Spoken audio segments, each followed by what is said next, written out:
नमस्कार, मी doctor Sheetal Lomte Ayurveda for all मध्ये आपलं स्वागत करते आहे. वारंवार सर्दी होणे, खोकला होणे, घशाचे वारंवार इन्फेक्शन होणे हा त्रास खूप जणांना आहे. थोडेही पाण्यामध्ये बदल झाला, खाण्यापिण्यामध्ये बदल झाला किंवा वातावरणामध्ये बदल झाला तर नाक गळायला सुरुवात होते, घशामध्ये कचकच किंवा घसा खवखवणे हा त्रास सुरू होत असतो. मग अशा व्यक्तींची जी प्रतिकार शक्ती असते श्वसन मार्गाची ही कमकुवत झालेली असते.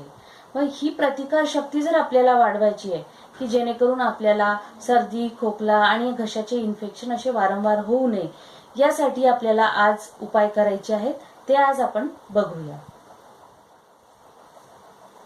श्वसन मार्गाची प्रतिकार शक्ती आपण 3 प्रकारे वाढवू शकतो. पहिला प्रकार आहे नस्य. नस्याविषयीची पूर्ण माहिती आपण आधीच्या व्हिडिओमध्ये बघितली होती. त्या व्हिडिओचं नाव आहे नाक, कान आणि घशाचे आजार दूर करा. याबद्दल मी नस्याबद्दलची पूर्ण माहिती त्या व्हिडिओमध्ये सांगितलेली आहे, ते तुम्ही बघून घ्या. या व्हिडिओच्या एंड स्क्रीनला तुम्हाला तो व्हिडिओ मिळून जाईल. दुसरे आहे जलनेती. जलनेती कशा प्रकारे करायची हे आपण आजच्या व्हिडिओमध्ये पूर्ण माहिती त्याची बघणार आहोत. आणि तिसरा प्रकार आहे की प्राणायाम. प्राणायामाबद्दलही आपण एक नेक्स्ट व्हिडिओ बनवणार आहे की ज्यामुळे आपली श्वसन मार्गाची प्रतिकार शक्ती वाढवायला मदत होईल. तर श्वसन मार्गाची शुद्धी 3 प्रकारे केली जाते. एक आहे नस्याद्वारे, दुसरं आहे जलनेती आणि तिसरं आहे प्राणायामाद्वारे. तर आज आपण सविस्तर नेती या प्रकाराबद्दल बघणार आहोत. नेती हा प्रकार षटक्रिय शुद्धीपैकी एक आहे. तत्पूर्वी आपल्याला षटक्रिय शुद्धी आणि पंचकर्म शुद्धी या दोघांमधला फरक जाणून घेणं महत्वाचं आहे. पंचकर्म शुद्धी यामध्ये वमन, विरेचन, बस्ती, नस्य आणि रक्तमोक्षण हे येत असतात आणि हे आयुर्वेदिक डॉक्टरच्या अंडर ऑब्झर्वेशन मध्येच आपण करून घेतलं पाहिजे. षटक्रिय शुद्धीमध्ये नेती, कपालभाती, धोती, नवली, त्राटक आणि शंख प्रक्षालन ह्या 6 गोष्टी येतात. षटक्रिया ह्या आपण योग्य व्यक्तींकडून शिकून घेऊनच मग आपण घरी करू शकतो. नेती या प्रकाराचे 4 प्रकार येतात.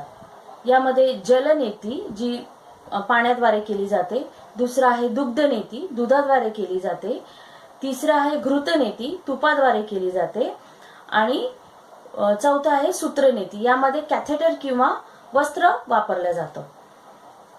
पण या सर्वांमध्ये सगळ्यात सोपा मार्ग म्हणजे जलनेतीचा. तो आज आपण बघणार आहोत.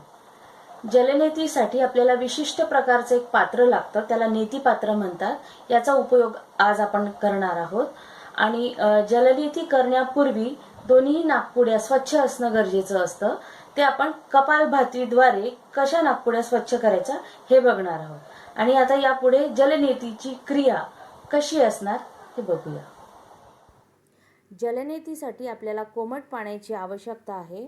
तर आपण थोडं पाणी कोमट करून घेणार आहोत आणि त्यामध्ये 2 चमचे मीठ टाकणार आहोत. उकळलेले पाणी एका तांब्यामध्ये काढून घ्यावे. जलनेती करण्यापूर्वी आपल्याला कपालभाती करणे आवश्यक आहे. आपण एक नाकपुडी बंद करून कपालभाती करणार आहोत.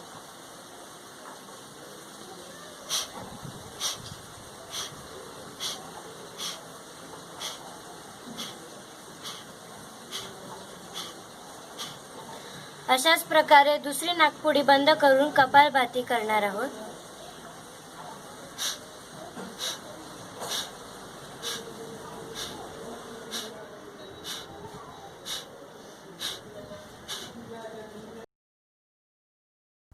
नेतीपात्राची सोंड डाव्या नाकपुडीमध्ये घाला आणि तोंडाने श्वास घ्या आणि किंचित डोके समोर झुकवून उजव्या बाजूला झुकवा, जेणेकरून पाणी खाली जमिनीवर पडेल.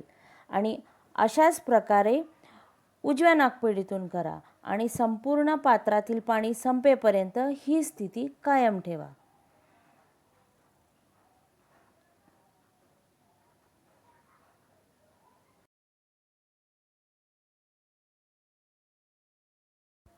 पात्रातील पाणी संपल्यावर पाणी परत भरून घेऊन 2-3 वेळा हीच क्रिया आपण परत करणार आहोत.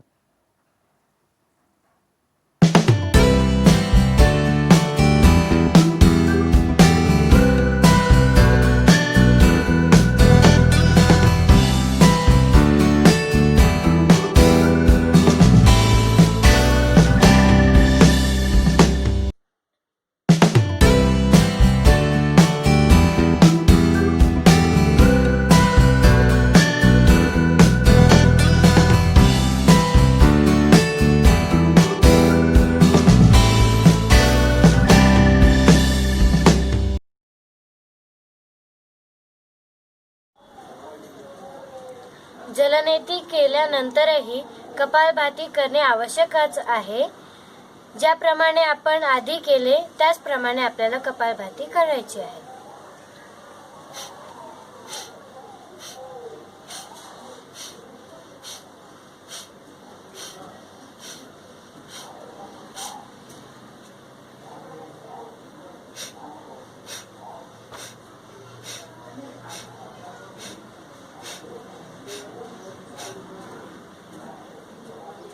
जलनेतीचे फायदे असे आहेत की संपूर्ण श्वसन मार्गाची शुद्धी होते.